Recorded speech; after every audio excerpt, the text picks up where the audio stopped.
Good morning, kindergarten. I'm going to read you a story today that is called The Easter Egg by Jan Barrett. And inside this story, it takes place in the season of spring. And inside this story, it's about a main character named Hoppy.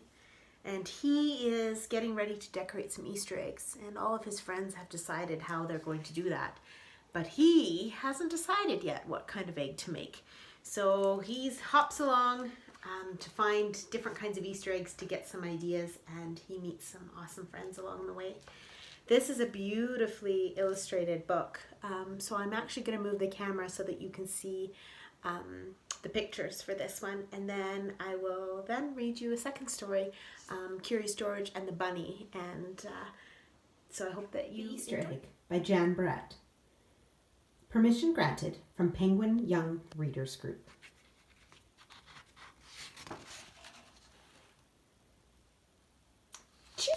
Cheer up, spring is here. Time to start on my first ever Easter egg, Hoppy said. Each year, the bunny who decorated the winning egg got to help the Easter rabbit hide the eggs on Easter morning. Hoppy had been dreaming about being an Easter bunny all year long. Now it was time to get started. Everywhere Hoppy looked, rabbits were working on dazzling eggs. I had an amazing idea, he thought. Hoppy spotted Flora Bunny planting spring wildflowers in her eggs.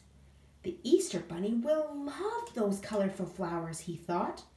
So he started picking flowers for his egg. Here's a basket for your flowers, Hoppy, Flora said. Chomp, chomp, scrape, scrape.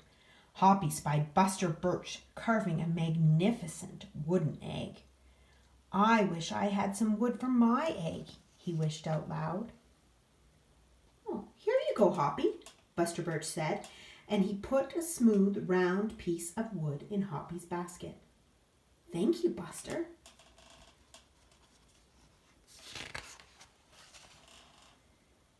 Hoppy was hopping along when the smell of sweetness led him out of the woods and straight to a chocolate egg that Aunt Sassafras was decorating with creamy frosty squiggles and bows. Hello, Hoppy, she said, and she put some chocolate squares in the basket. Hippity hop, Hoppy exclaimed. I'll make the Easter rabbit a chocolate egg so sweet that it will make his whiskers tingle.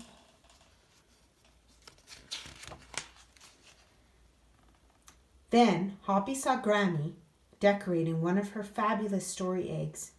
First, she traced a design on the egg with a special tool.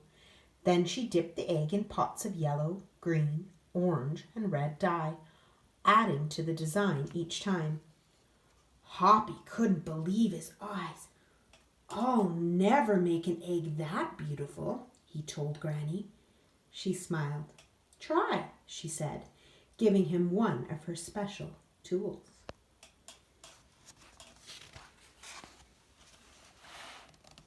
Hoppy was hopping by Hans' garden when he spotted an extraordinary egg. Hans was painting a portrait of an Easter rabbit so real that it looked alive. Fantastic, Hoppy explained. Thank you, Hoppy, Hans said. Why don't you make a painting on your egg? He gave Hoppy pots of paint and a fine brush.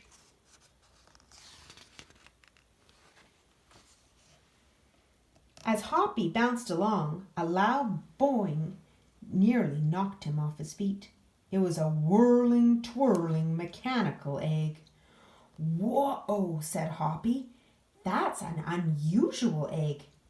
Would you like to make one? Roberto asked.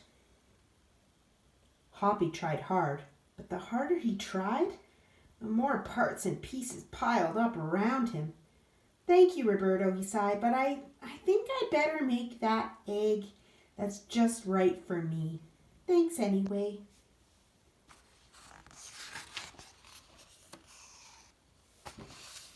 Hoppy hopped back into the woods and lay down underneath a tree to think. Making a beautiful egg is way harder than I imagined, he thought. I guess I don't have to win, I just want to make an egg that I'm proud of. Suddenly, the woods rang with a squawking of birds sounding an alarm. Mother Robin swooped down, calling wildly as if she couldn't decide where to go. An egg had tumbled out of the Mother Robin's nest. Inside the perfect blue egg was a baby robin that needed its mother to keep warm until it hatched.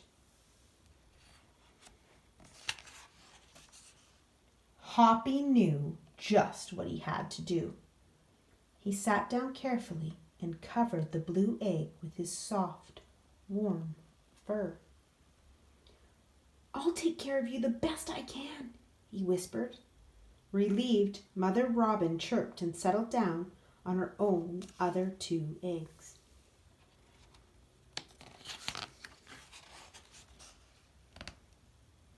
Hoppy never left the robin's egg.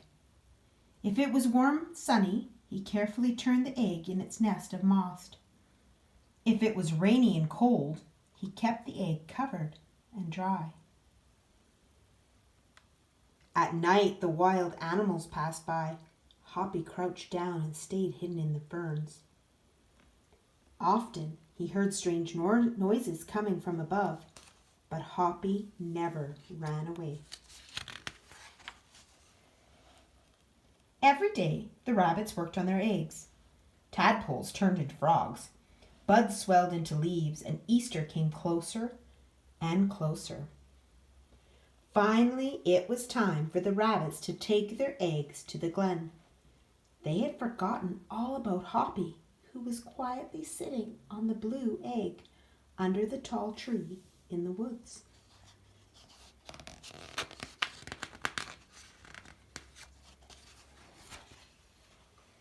Early the next morning, the rabbits waited for the Easter rabbit. Suddenly, a beautiful wagon rolled toward them out of the mist.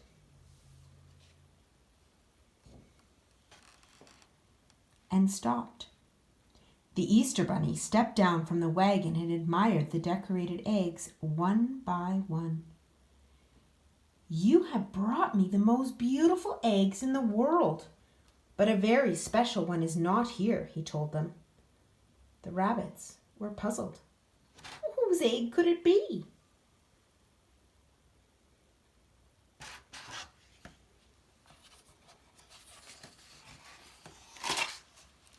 "Fill my wagon with your wonderful eggs," he said, "and when I return, I will show it to you." And he disappeared into the woods.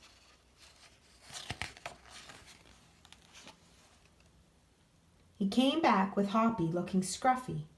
Hoppy had an amazing egg to be proud of, the Easter rabbit told them. He has kept Mother Robin's egg warm and safe until her baby bird hatched, and she could take care of it. The Easter rabbit placed the empty blue shell in the place of honor atop the wagon. Now they were ready to go.